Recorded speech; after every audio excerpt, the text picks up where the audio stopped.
Bismillahirrahmanirrahim. Assalamualaikum warahmatullahi wabarakatuh. Alhamdulillahirabbil alamin wa bihi nasta'in ala umuri dunya waddin. Wassalatu wassalamu ala asrofil anbiya'i wal mursalin wa ala alihi wa sahbihi ajma'in.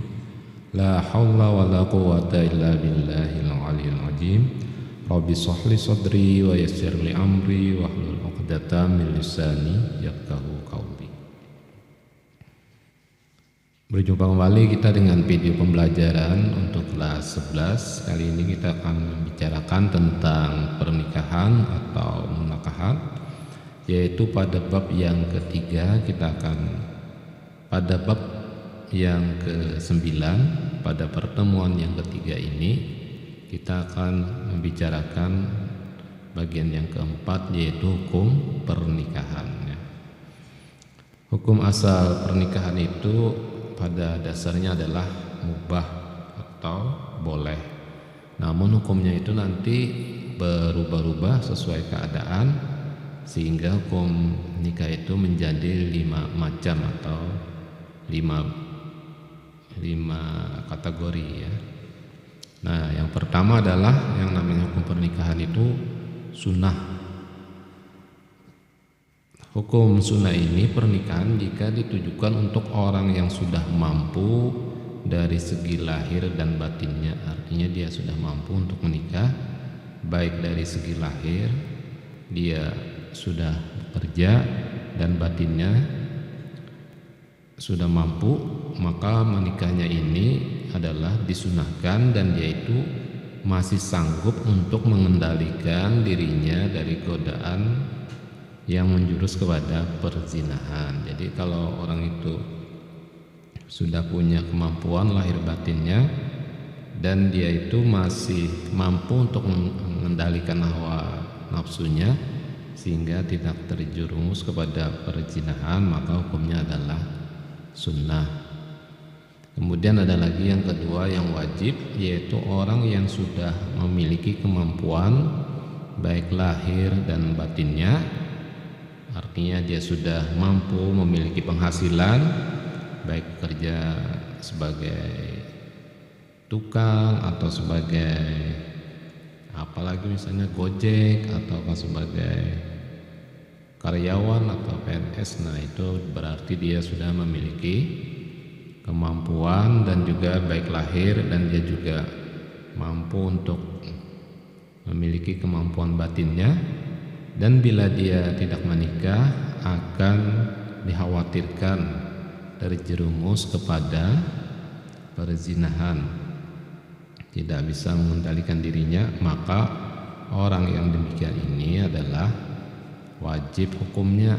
Jadi kalau dia itu sudah mampu lahir batin dan kalau pada menikah itu nanti dikhawatirkan terjadi perzinahan, maka hukumnya adalah wajib. Takutan perzinahan maka wajib. Kemudian adalah yang ketiga mubah. Artinya memang hukum menikah itu asalnya mubah.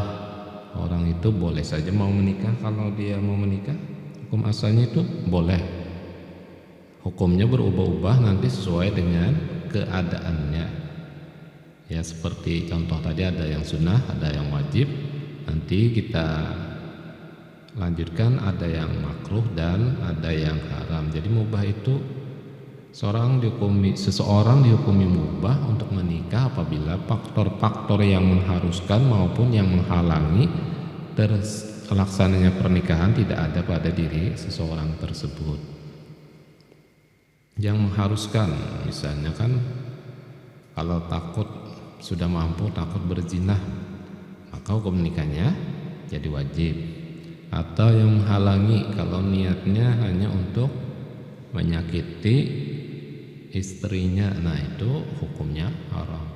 Jadi hukum nikah itu adalah boleh atau mubah. Kemudian ada yang keempat makruh. Hukum menikah menjadi makruh apabila orang yang akan melakukan pernikahan itu telah memiliki keinginan atau hasrat untuk menikah, tetapi ia hanya memiliki bekal untuk biaya pernikahannya, namun belum mempunyai bekal untuk memberi nafkah. Jadi kalau dia menikahnya tidak bisa menafkahi, maka hukumnya adalah makruh, karena dikhawatirkan nanti istrinya terbengkalai. Kemudian ada yang haram. Haram itu menikah menjadi haram bagi orang yang akan melakukan pernikahan itu kalau dalam pernikahannya itu ada niat buruk, seperti niatnya itu untuk menyakiti perempuan atau niat buruk lainnya. Menikah dengan seseorang itu misalnya hanya untuk mengambil hartanya, jadi niatnya itu hanya untuk menguasai hartanya atau menyakiti, nah itu, atau niat-niat yang jelek yang lainnya, maka hukum pernikahan ini haram, ya kan. Hukum menikah juga haram bila seseorang yang hendak menikah namun tidak memiliki biaya untuk melaksanakan pernikahan dan dipastikan tidak mampu memberikan nafkah dan hak-hak istri serta keluarganya. Jadi kalau nikahnya yang demikian maka hukumnya adalah haram. Kemudian yang kelima adalah memilih pasangan dalam pernikahan.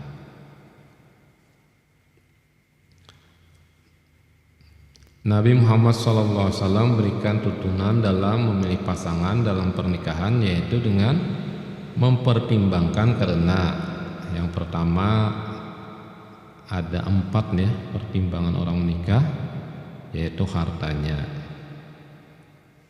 Yang kedua adalah keturunannya. Yang keempat kecantikan atau ketampanannya. Yang pertama tadi hartanya, yang kedua keturunannya, ketiga kecantikan atau ketampanannya, yang keempat adalah agamanya. Hal ini sesuai dengan hadis Nabi Muhammad SAW yang termaktub dalam kitab Al-Jami' As-Sahih juz 3 nomor 5090, yaitu yang berasal dari Abu Hurairah. An Abi Hurairah radhiyallahu anhu anan Nabi sallallahu alaihi wasallam qala tunkahul mar'atu li arba'in limaliha wa lihasabiha wa jamaliha wa lidiniha fasfal bijadid dini taribat yadak. Rawahul Bukhari. Artinya dari Abu Hurairah radhiyallahu anhu dari Nabi sallallahu alaihi wasallam, beliau bersabda, wanita itu dinikahi karena 4 hal. Jadi wanita itu dinikahi ya karena ada 4 ini. Bisa yang pertama adalah karena hartanya, kurangan sugih, jadi dinikahi karena hartanya, nyaman, banyak hartanya. Kemudian karena keturunannya, ya mungkin keturunan orang alim bagus juga, atau keturunan bangsawan, keturunan ningrat. Nah itu bisa juga dipilih karena keturunannya. Kemudian karena kecantikannya, bisa juga dinikahi karena dia cantik. Dan yang keempat bisa pula karena agamanya, maka pilihlah karena agamanya. Niscaya kamu akan beruntung. Jadi kalau kita hendak memilih, maka yang nomor 1 itu dipilih karena agamanya. Hadis riwayat Bukhari.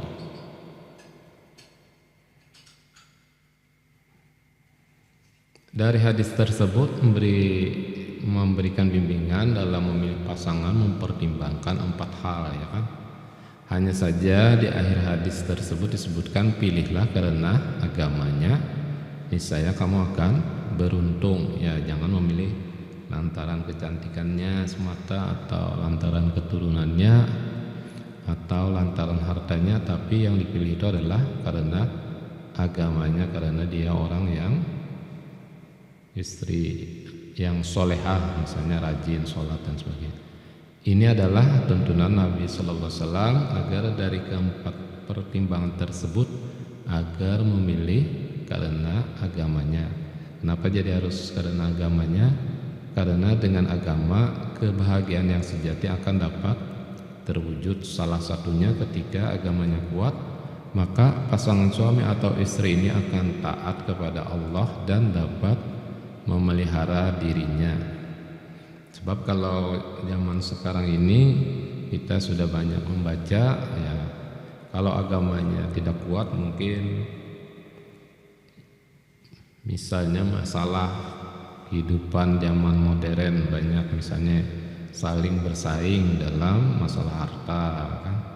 Nah, nanti melihat orang beli mobil, ingin beli mobil dan sebagainya. Atau yang lain misalnya terjadi perselingkuhan kalau agamanya tidak kuat, sehingga akan menciptakan itu nanti rumah tangganya yang berantakan. Dalam Quran surah An-Nisa ayat 34 dijelaskan, "Fassalihatu qanitatun hafizatul lil ghaibi bima hafizallah." Surah An-Nisa ayat 34, sebab itu maka wanita yang solehah ialah yang taat kepada Allah, yang taat kepada Allah, yang melaksanakan kewajiban-kewajiban, misalnya kan rajin sholat, puasa kan, atau ibadah-ibadah yang lainnya. Kemudian dia memelihara diri ketika suaminya tidak ada. Ketika suaminya tidak ada, dia tidak kesana kemari atau memelihara dirinya. Oleh karena itu Allah telah memelihara mereka. Nah, kalau sudah memelihara tadi, maka Allah pun akan memelihara mereka, dipeliharakan dari segala gangguan dan macam-macam fitnah. Quran surah An-Nisa ayat 34. Selain itu, untuk wanita solehah merupakan sebaik-baik perhiasan dunia bagi suaminya. Hal ini dijelaskan dalam kitab Sahih Muslim nomor 1467. Nabi sallallahu alaihi wasallam bersabda, "An Abdullah bin Amrin anna Rasulullah sallallahu alaihi wasallam qala dunya mata'un wa khairu mata'id dunya mar'atus salihah." Rawahu Muslim. Artinya dari Abdullah bin Amr bahwasanya Rasulullah sallallahu alaihi wasallam bersabda, dunia adalah perhiasan. Nah, jadi yang namanya dunia ini adalah perhiasan kesenangan. Banyak kesenangan di dunia. Kendaraan bagus, kesenangan di dunia. Rumah yang bagus, pakaian-pakaian yang bagus, dan makanan-makanan yang enak, tempat-tempat wisata yang bagus. Nah, itu adalah semuanya perhiasan dunia. Kita melihat jalan-jalan dengan gedung yang bagus, yang mewah, dengan lampu-lampunya misalnya kan, semuanya adalah perhiasan dunia. Duit banyak, itu adalah perhiasan-perhiasan dunia. Namun sebaik-baik perhiasan adalah wanita yang solehah. Jadi perhiasan dunia yang paling baik itu adalah wanita solehah. Hadis riwayat Muslim. Jadi kalau seseorang laki-laki mendapatkan wanita solehah, maka dia telah mendapatkan sebaik-baik daripada perhiasan dunia. Nah, demikian dulu untuk pertemuan yang ketiga ini yang membahas tentang hukum-hukum pernikahan. Demikian apa yang dapat disampaikan, mudah-mudahan memberikan manfaat kepada kita semua. Akhirnya wabillahi taufiq wal hidayah. Assalamualaikum warahmatullahi wabarakatuh.